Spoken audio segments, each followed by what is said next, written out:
내 이름은 이주인 시계야. 스네가? 무슨 일이지? 그 애는 사회의 심연에 도사리는 악인을 사냥하는 고문 소믈리에다. 이날 암호금의 스네가가 내 사무소를 찾아왔다. 이준 씨, 이 애가 사정이 딱해서 말입니다. 우리가 뒤를 봐주려고 했는데 아무래도 이준 씨한테 부탁하는 쪽이 나을 것 같아서. 스네가는 한 젊은 여성을 데려왔다. 별일이군. 네가 다른 사람을 다 덮고 무슨 바람이 분 거지? 저 그렇게까지 매정한 놈 아닙니다. 무슨 일이 있었는지 사정을 들려주시겠습니까? 네, 저 이걸 봐주시겠어요? 복부에 상처를 입었는지 여성의 몸은 떨리고 있었다. 남에게 보일 만한 물건이 아닌 건 알지만 그날의 참상을 전하고 싶어요. 의뢰인이 작은 보따리에 끈을 풀었다. 이건... 그것을 본 나는 눈을 의심했다. 보따리 안에 들어있었던 건 부서진 인간의 뼈였다. 이 척추뼈 동생 거예요.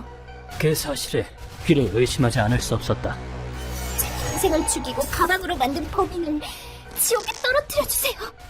이윽고 의뢰인은 자신에게 닥친 비극을 설명하기 시작했다. 의뢰인의 이름은 타나카 무치케. 만 19살의 대학생이었다.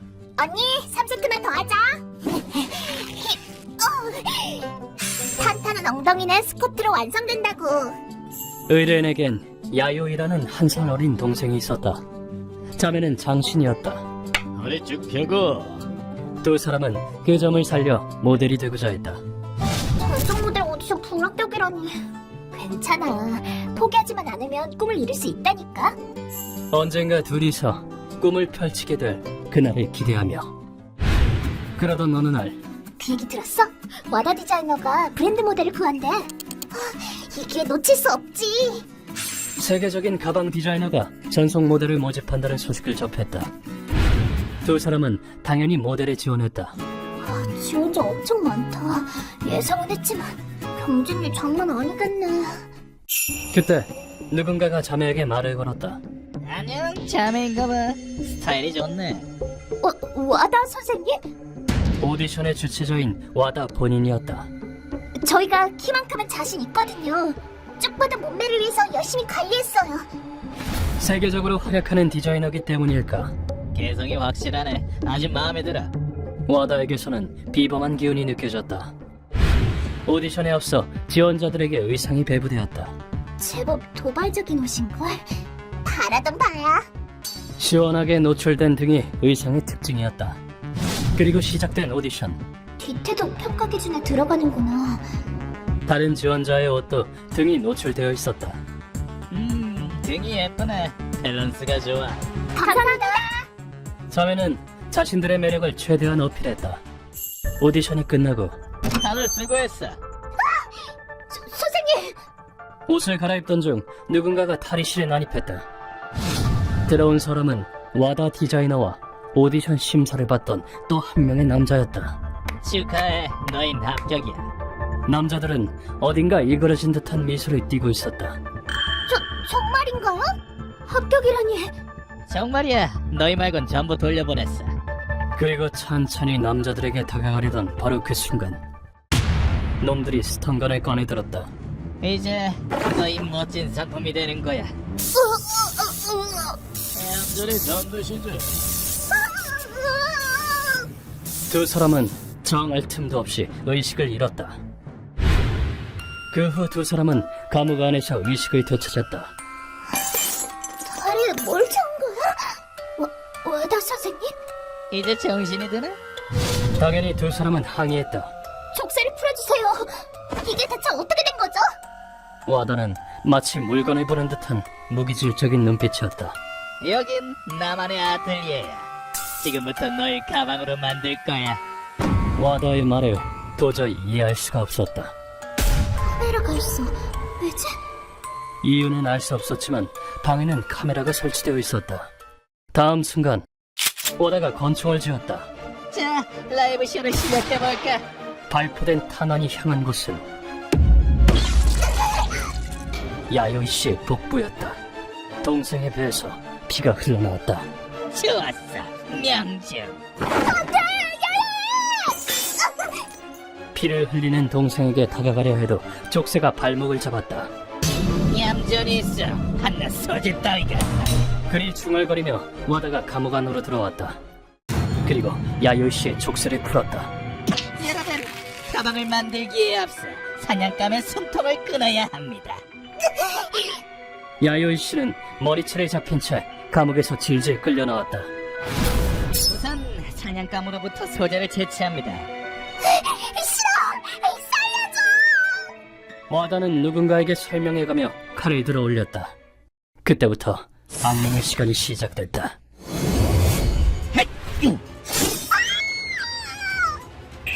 영광으로 여겨. 기대의 천지인 내숭의 예술품으로 탄생하는걸.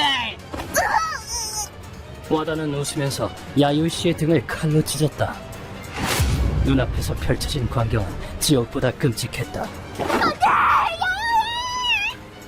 울부짖는 의뢰인에게 와다가 입을 열었다. 눈치챘구나. 그래, 인골로 가방을 만드는 거야. 적취의 아름다운 곡선에서 착안한 아이디어지. 그 내용은 광기로 가득했다. 등의 상처는 치명상이었다.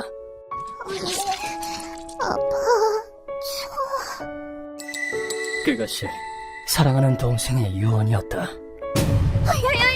죽이면 안 돼! 가슴이 찢어질 듯한 광경이었다. 그 후에도 놈은 작업을 이어나갔다. 이제 사냥감을 해체해서 소재가 될 척추를 꺼냅니다. 동생은 눈앞에서 해체되어 갔다. 너무나도 처참한 광경에 의뢰인은 결국 의식을 잃었다. 그로부터 얼마나 시간이 흘렀을까? 가방이 완성되었습니다. 와다의 황홀에 젖은 목소리를 들으며 의뢰인은 눈을 떴다. 와다는 무언가를 손에 들고 있었다. 말도 안 돼. 이 세상의 것이라고는 믿기지 않는 소름 끼치는 물건의 정체. 그건 손잡이 부분이 인간의 척추로 된 가방이었다. 이 라인을 보십시오. 정말 아름답지 않습니까? 여러분, 보정 구매 부탁드립니다. 설마 생각하기도 싫었지만 틀림없는 사실이었다. 그래도 와다는 그 오디션에서 저 등의 곡선, 둘 다 아름다워. 척추가 아름다운 여성을 뽑았던 것이다. 자, 이번엔 네 차례다. 사랑하는 동생이랑 세트로 만들어주지. 동생은 이토록 끔찍하게 목숨을 잃었다. 그 사실을 이해했을 때 의뢰인은 참지 못하고 구토했다. 많이 어렵해졌네. 나야 총알을 아낄 수 있어서 좋지만. 그 모습을 본 와다가 감옥 안으로 발을 들였다. 너의 아름다움을 최대한으로 끌어내줄게. 가방으로 말이야. 칼은 복부의 중심이 아닌 옆구리를 파고들었다. 척추가 다치면 안 되니까. 척추에 상처가 생기지 않도록 하기 위함이었다. 이대로 동생처럼 해치당해 가방이 되고 마는 것일까? 야요이. 그 순간 동생과 함께한 나날이 머리를 스쳐 지나갔다. 야요이, 우리 포기하지 말자. 슈퍼모델이 되는 그날까지. 응, 넘어져도 다시 일어서면 돼. 포기하면 끝이야. 내가 포기하면 야요이의 원수는 누가 갚겠어? 동생과의 다짐이 의뢰인의 마음을 절망에서 끌어올렸다. 야요이 씨를 죽일 때와 마찬가지로 작업을 시작합니다. 와다가 칼을 번쩍 들어 올렸다. 그 순간 뭐야? 정해봤자 소용없어. 놈이 칼을 내려치기 전 의뢰인은 와다를 몸으로 들이받았다. 하지만 그간 임시방편에 불과했다. 한 번 더 찔리고 싶어? 그때였다. 에? 야요이 씨의 척추로 만든 가방이 선반에서 떨어졌다. 그리고 떨어진 가방이 땅에 부딪히면서 척추가 두 동강이 나고 말았다. 그러자 갑자기 안돼! 율무이한 작품이! 와다가 혼란에 빠졌다. 그 찰나의 틈을 의뢰인은 놓치지 않았다. 내 가방이! 두쪽난 척추 중 하나는 의뢰인의 바로 옆으로 날아왔다. 의뢰인은 본능적으로 그것을 주워들었다. 그리고는 입구를 통해 도주를 시도했다. 영원! 사냥감이 탈출했다! 와다가 뒤늦게 지시를 내렸다. 이렇게 죽을 순 없어. 무슨 일이 있어도 살아남을 거야. 의뢰인은 그곳이 몇 층인지도 모르는 상태에서 창문을 깨고 탈출했다. 그야말로 일생일대 도박이었다. 반드시 잡아! 결과적으로 옆 건물 옥상에 착지하는 데 성공했다. 의뢰인은 무작정 도망쳤다. 누구 없어요? 하필 시간은 새벽 2시 반이었다. 비를 너무 많이 흘린 탓에 의뢰인은 결국 한계에 달했다. 길바닥에 쓰러진 의뢰인을 누군가가 발견했다. 에바, 괜찮아? 그가 바로 밤거리를 서성거리던 스나가였다. 암호구미에서 처리해도 상관은 없지만 듣자니 그 와다라는 놈 보통 미친놈이 아니더군요. 그런 놈에게 편안한 죽음 따윈 사치입니다. 그래서 두려움을 무릅쓰고 이준 씨를 찾아온 겁니다. 그랬군. 그랬던 것인가. 그 순간 의뢰인이 바닥에 무릎을 꿇었다. 얘기 들었어요. 이준 씨는 악마보다 무서운 분이라고. 우린 모델이 되고 싶었어요. 그런데 그 미치광이가 우리의 꿈을 이용해서 동생을 죽이고 가방으로 만들었어요. 어떻게 인간이 그런 짓을 할 수가 있죠? 눈앞에서 사랑하는 동생이 끔찍하게 살해당했다. 절대 용서 못해. 그 절망과 슬픔이 얼마나 클지 가늠도 되지 않았다. 당신의 슬픔과 원통함은 잘 알았습니다. 제발 동생의 원수를 갚아주세요. 이 무력한 여성의 떨리는 손에 뿌리친다면 고문 소믈리에를 칭할 자격도 없으리라. 이번 사건의 범인은 이미 파악했다. 가방을 만들기 위해서라면 수단과 방법을 가리지 않는 놈이에요. 루카에게 정보 수집을 시켜 와다의 민낯을 파헤쳤다. 와다는 다양한 국가를 방문했다. 부유한 자, 빈곤한 자 모두 나에게 영감을 주는구나. 여러 나라를 경험해 영감을 얻기 위해서였다. 어느 날 와다는 모 국가의 빈민가에서 무언가를 목격했다. 죽이고 그대로 방치한 건가?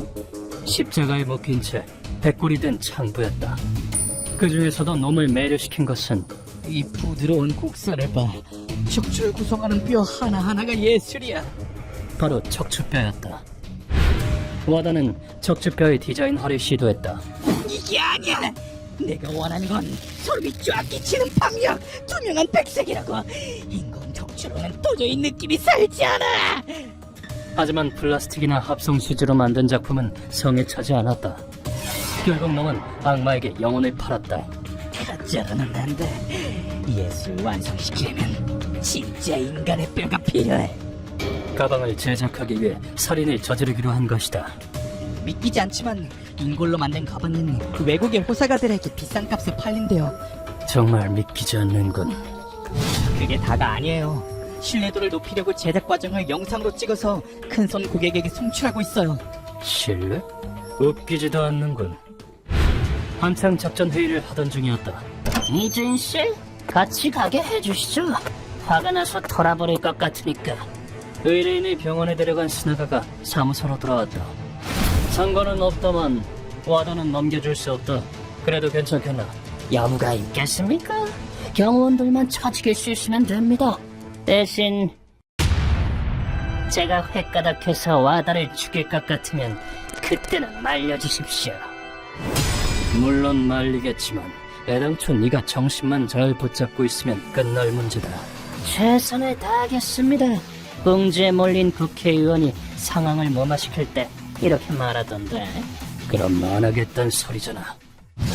그 후 우리는 와다의 아지트로 쳐들어갔다. 동스럽게 죽을 준비 되셨나요? 안녕하세요. 도박 중독자입니다. 인격자죠? 그딴 인격자가 어디 있어? 뭐야 이것들? 경호를 맡은 한그레들의 모습도 똑똑히 보았다. 한그레는 와다에게 철저하게 교육받았다. 우리한테 대들은 놈은 죽인다. 적을 보자마자 칼을 꺼내 공격해온 것이다. 스나가는 칼을 회피하며 적의 목덜미에 이를 박아 넣었다. 파이팅 스나가, 이 남자의 또 다른 이름이다. 죽는 건 너희들이다. 남자는 순식간에 경동맥을 물어뜯겼다. 다음 순간 사람한테 총을 갈기는 노벨 평화상 후보 납시오! 스나가가 품에서 두 정의 권총을 꺼내더니 보이는 족족 적에게 발포했다. 결국은 인격자가 상을 타는 법. 어디 가서 인격자인데? 상을 잘 타겠다. 그 모습은 마치 악귀나 악마를 연상케 했다. 아니나 다를까 스나가는 흥분을 못 이기고 폭주했다. 와다! 찾았다! 그리고 와다에게 달려드는 스나가. 사람 물어뜯는 간디 숨겨진 납시오! 보통 전투가라면 스나가의 속도를 따라잡기란 불가능하다. 하지만 나는 다르다. 스나가 벌써 잊어버렸나? 네? 까먹었다. 이거 팝스릴이 있는데? 폭주를 예견한 나는 진작에 스나가의 등 뒤에 서 있었다. 얌전히 있어. 어쩐지 오늘 발전이 운세 결과가 별로더라니. 나는 스나가를 완전히 저지했다. 그 무렵 루카와는 자, 처음이자 마지막 고문을 받으러 가실까요? 와다의 신병을 구속하는 데 성공했다. 그 후 나는 놈을 고문실로 옮겼다. 선생님, 못부터 박을까요? 그래, 무슨 짓을 하려는 거야? 루카와는 손에 든 전동 드릴로 안 빠지게 고정시켜줄게요. 와다의 양손에 못을 대량으로 박아 넣었다. 이 소리 어떤 소린데? 예술을 만들어내는 예리의 보물을. 무고한 사람을 불행에 빠뜨리는 손 따위 이 세상에 필요 없다. 늘 그래왔듯 놈에게 질문을 던진다. 너는 자신의 광기를 충족시킬 목적으로 사회적 지위를 이용해 젊은 여성을 살해하고 가방으로 만들었다. 피해자나 유족에게 죄스럽지도 않나. 하지만 돌아온 대답은 귀가 썩을 만한 내용이었다. 닥쳐! 뭘 모르는 야만인 같으니 인골 가방은 패션을 초월한 궁극의 예술이야. 멍청한 여자들의 뼈가 명품이 되어 부유층에 손에 들어가게 된 건 단 내 덕분이라고. 오히려 나한테 고마워해야 하는 거 아니야? 미안. 사실 네 말 안 들었어. 나는 와다의 등에 대패를 갖다 댔다. 그리고는 있는 힘껏 그것을 밀어내렸다. 너도 소재가 되는 고통을 느껴봐. 깎인 피부와 살이 핏방울과 함께 튀었다. 나는 대패질을 여러 번 반복했다. 궁금하지 않아? 자기 척추가 어떻게 생겼는지. 이것은 대패질과 능지형을 조합한 고문이다. 대패질을 거듭할수록 등의 피부와 살점도 깎여나가고 척추와 갈비뼈가 드러났다. 이 고문은 심플하지만 고통은 상상을 초월한다. 그만! 자수하겠습니다. 디자이너도 그만둘 테니까 제발! 와다가 눈물을 흘리며 살려달라 애원하기 시작했다. 나는 대답 대신 글을 꺼내 보였다. 공예라면 나도 흥미가 있거든. 그건... 소재로 갈비뼈 하나를 봤지. 와다의 뒤에 선 채로 갈비뼈 하나를 부러뜨렸다. 다행히 갈비뼈 하나가 손에 들어왔다. 내 예술은 고문 기구를 만드는 거야. 특히 너 같은 악당의 뼈로 만드는 기구는 무엇보다 아름답지. 갈비뼈를 루카에게 건네자 반짝반짝하게 다듬어 드릴게요. 루카가 빠르게 사포질을 했다. 그렇게 해서 완성된 것이 잘 만들어졌어요. 와다의 뼈로 만든 특제 나이프다. 어때? 예쁘지? 이게 바로 궁극의 예술이다. 설마 모르겠다고 하진 않겠지? 자, 알기 쉽게 가볼까?